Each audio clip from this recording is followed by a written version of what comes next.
up, guys?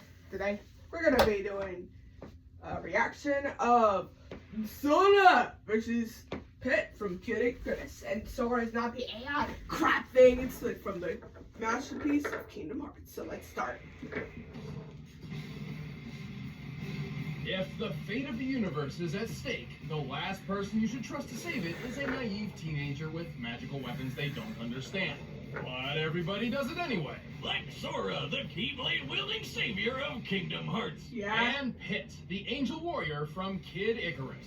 He's Wiz and I'm Boomstick. And it's our job to analyze their weapons, armor, and skills to find out who would win a death battle.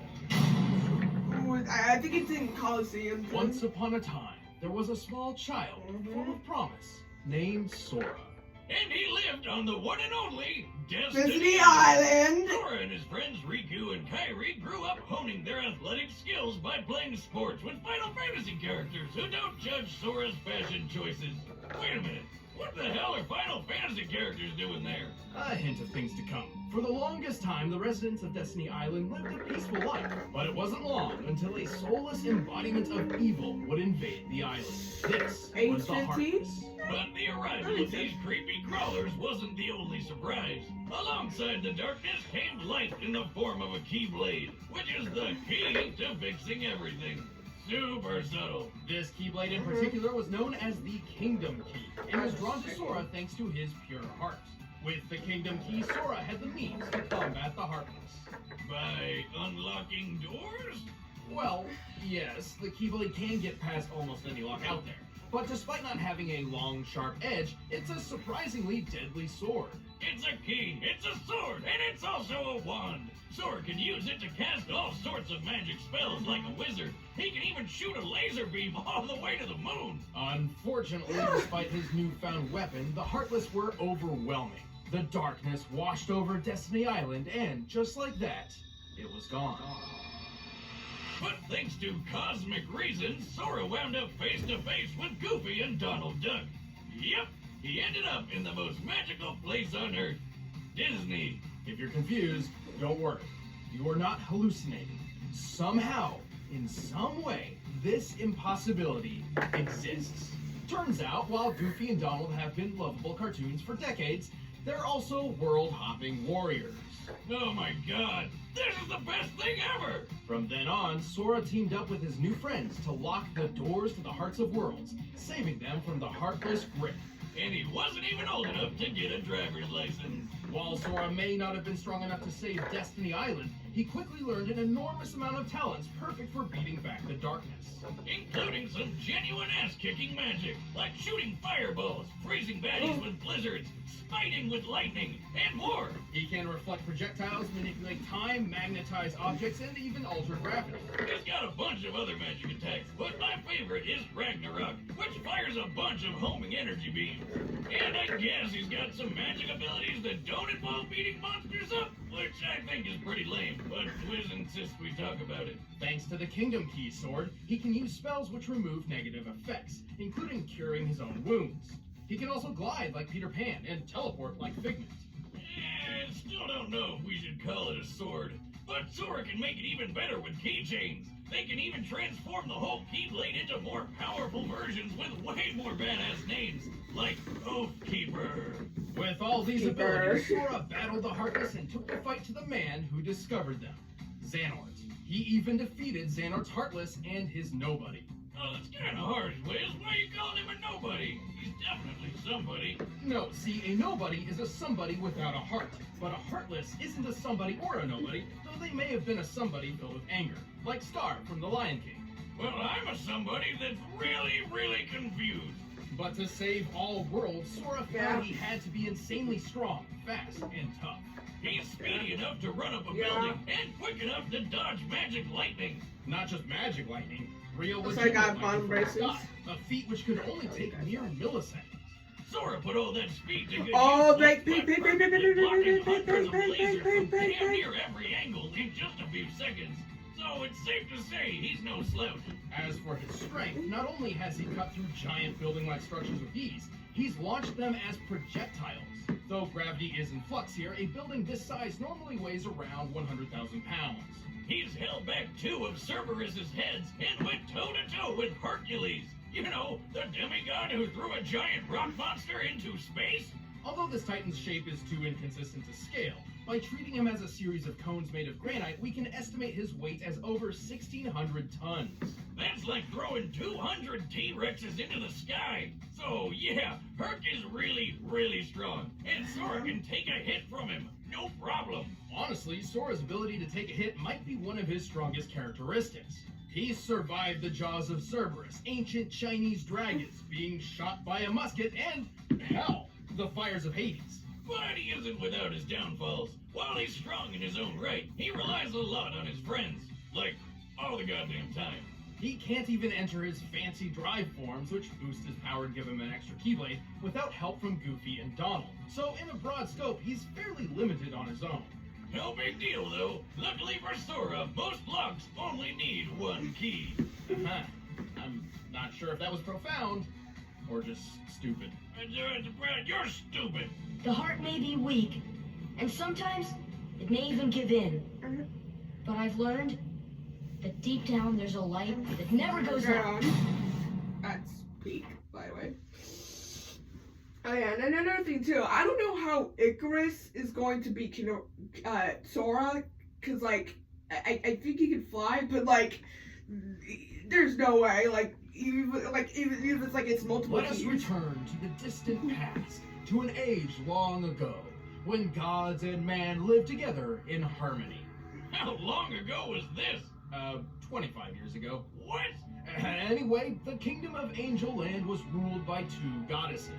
Palutena, the goddess of light, and Medusa, the goddess of darkness. Who pretty much treated everyone like crap by turning people into statues and destroying their crops.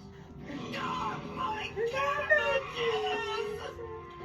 But hey, what'd you expect from a being who holds the title Goddess of Darkness? She's just doing her job. Angered by these misdeeds, Palutena transformed Medusa into an ugly, one-eyed, parcel-tongued monster and banished her to the dark underworld. Talk about throwing shade. Long story short, Medusa waged war with Palutena, who summoned the greatest hero Angel Land has ever known. Hit! My arrows will stop that Apricus Maximus. No, definitely not that one. This one. Hang on. Greatest hero ever? More like his mom needs to drop him off at elementary school. Don't let looks fool you. Pitt may seem young, but he is the captain of the Icarus Army, keepers of the peace and personal guards to Lady Palutena herself. Wait, you're telling me this Cupid-looking kid is the captain of an army? Well, at least he can fly with those wings. Alright, that's pretty cool. Actually, he can't. What? Look, he's flying right there. Well, Pitt may have superhuman abilities, but he can't actually fly on his own. Thankfully, Palutena regularly grants him mystic wings, which do allow flight, though they can only exist for up to 5 minutes. After that, they burst into flame, sending Pitt careening to a horrible end. Holy shit. So the captain of an angel army doesn't have his own working angel wings. That's what you're telling me? Yeah, it's a little strange, but don't try to bring it up. He's a bit touchy on the subject. Anyway, Pitt managed to defeat Medusa, and everyone lived happily ever after. Just kidding, Medusa came back 25 years later, looking better than ever, by the way, and this time Hades came along to mess things up too. As captain of the Icarus Army, Pitt has some extensive training under his belt. How else would all these soldiers save Palutena from a sudden invasion of vegetables? Right. But what's a soldier without his weapons? Pitt's got a huge arsenal of weaponry. He is well known for his archery skills and shows it off with his trusty weapon of choice, the Palutena bow. This bow uses awesome laser arrows that can actually be guided by Pitt. And if his enemies get close, Pitt can split the bow into 2 short blades for quick, deadly slices. Now that's a practical weapon. He is highly skilled with several classes of weapons. His arsenal has been imbued with the strength and power of the gods, making humans incapable of wielding them. These range from orbitars, like floaty shoulder cannons that can also block attacks, to blades, cannons, claws, hammers, staves, clubs, and weaponized tattoos. I wish my tattoo was a weapon.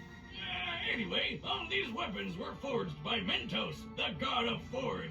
Dintos, the fresh maker. And the guy who also crafted Pitt's ultimate weapons, the 3 sacred treasures. Hidden away in 3 sealed caskets, the sacred treasures consist of Angel Land's mightiest weapons, which can only be used by the most heroic and worthy of heroes. The mirror shield reflects projectiles. The wings of Pegasus give Pit unrestricted flight and improved speed. And the arrow of light is the ultimate weapon of the gods that can murder basically anything. The arrow of light is absolutely the deadliest weapon in Pit's arsenal, and increases in power based on Pit's own health and strength. And when all 3 treasures come together, Pit is granted the legendary silver armor. You tapping into my stash of booze, Wiz? That's not silver, it's gold. Well, colors are different in heaven, I guess. Weird. Well, Pit's learned several abilities throughout his adventures, like healing, dropping mines, and making his arrows invisible. And all of his skills came in handy. Not only did he defeat Medusa, but he's taken on alien pirates, a space kraken, and the god of death, Thanatos. At one point when Thanatos attacked a village, he launched a large boulder which Pit obliterated so thoroughly it was completely pulverized in mid-air. Wait a minute, how are those Trojan horse Star Wars walkie thingies not tipping over? Focus, Boomstick. Pulverization is defined as reducing an object to dust, which certainly applies here. To determine the force necessary to do so, we first need the size of that boulder. For that, we'll compare the boulder to those pillars. Oh, here comes the math. Strap on your pocket protectors, nerds. Thanatos, when standing near to Pit, appears to be about 11 feet 6 inches tall. By comparing his height to the pillars, we've determined them to be 18 feet tall. By comparing that to the boulder, it's clear it has a diameter of 115 inches. To pulverize a stone this large, Pit's strike must have outputted energy equal to nearly 1,600 pounds of TNT. Damn, little angel kid can dish it out. Pit's also incredibly quick. He was able to maneuver, react, and fly from the top of these clouds to the lunar sanctum in less than 40 seconds. Despite looking like one, that's no moon. It's a space station, orbiting the Earth at a similar altitude to the International Space Station. The average distance from the ISS to the highest cloud layers is about 242 miles, meaning Pit must have flown around 21,600 miles per hour. That's Mach 28. Suck it, Starman. Not only that, Pit dodged a laser which covered this distance in a fraction of a second, most likely moving a little over 90 million miles per hour.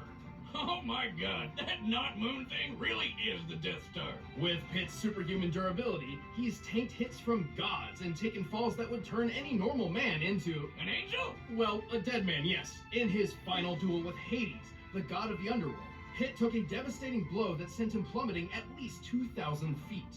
Given Pit's weight, the impact of that fall would be over 8 tons of force. And he was fine! This Hades guy can cut through giant diamond spires, so a hit from him could be as powerful as nearly 30 tons of TNT. Of course, while Pit may be formidable, he's not perfect. He has been tricked into losing fights multiple times, and often relies on assistance from his godly allies. But this kick-ass angel isn't afraid to charge headfirst into a fight, even with his wings on fire. In the name of the goddess Palutena, the defender of all that is good! Those who hide in the darkness will be made to face the light.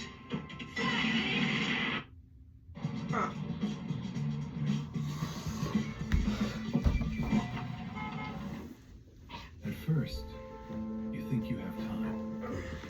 The calls can wait. The paperwork can wait. But every day you wait, options disappear. Don't wait until it's too late. Call Ryan Versati Law.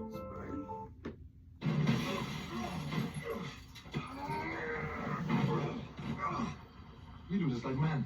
Why? Like men. I have a delivery here.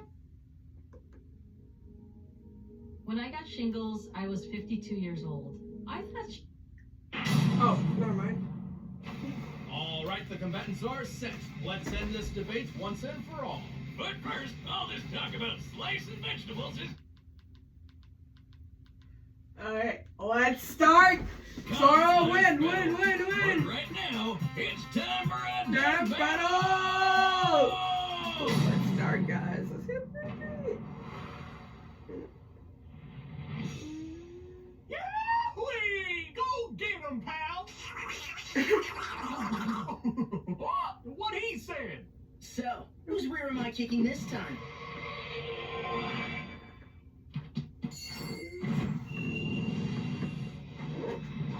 Sorry to keep you waiting.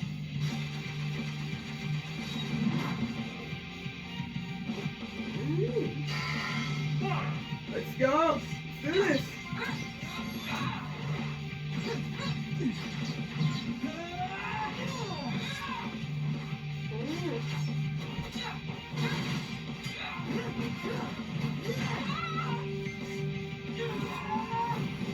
Take this! Fire! Whoa! I've seen candles that are scarier than you.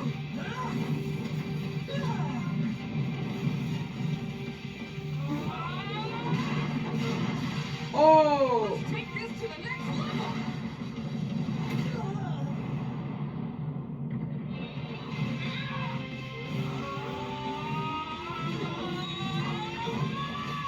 No, Sora, come on! You gotta use your ultimate weapon! I know you're gonna do your Kingdom Hearts free stage, but still.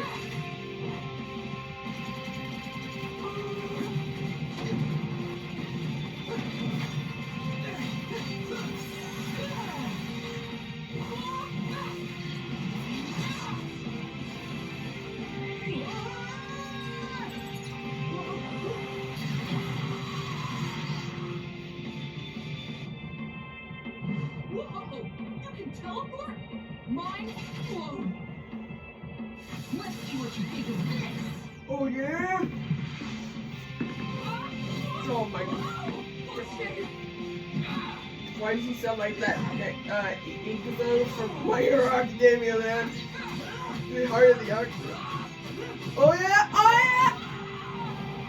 Come on, man. Please, let it take it. Come on! Yeah!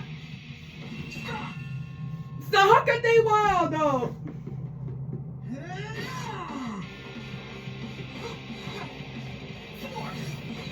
Oh yeah?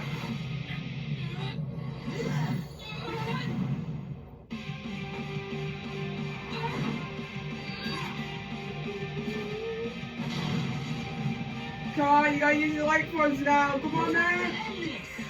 You said it.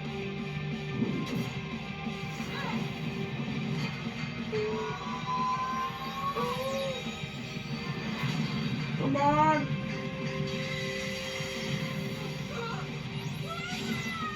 Yeah!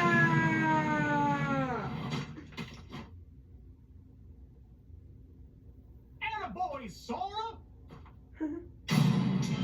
KO! Youch! That's one way to fly too close to the Sora, son.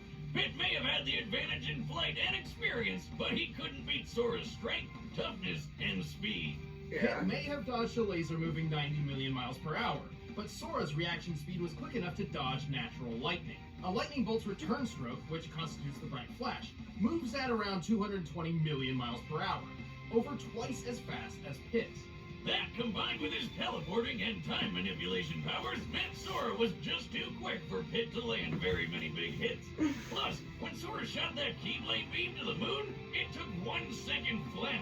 That's 1.28 times the speed of light, much faster than anything Pit's reacted to before.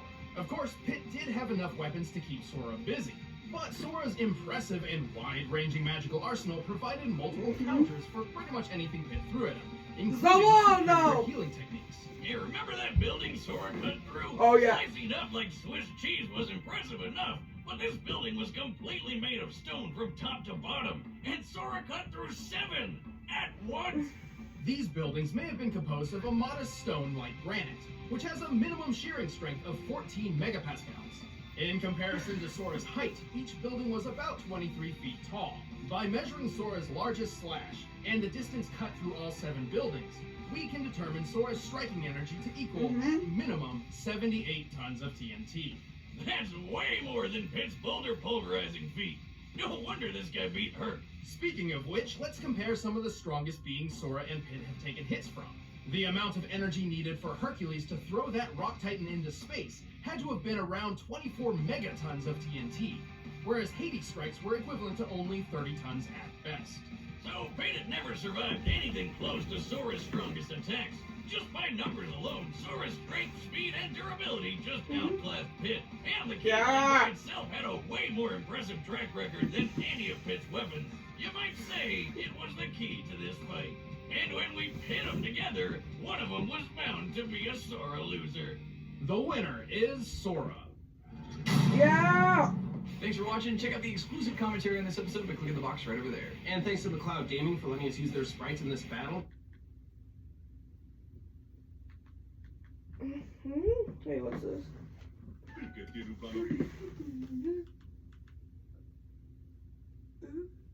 What's that? I just want to hurt.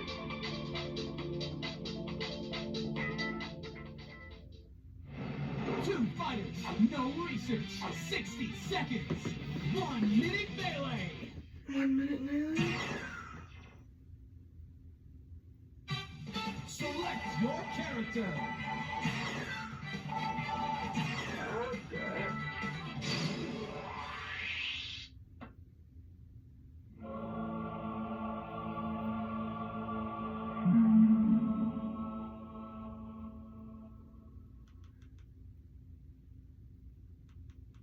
Let's just get something. Okay. That is it.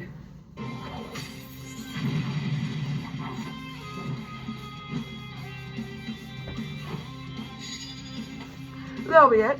See ya.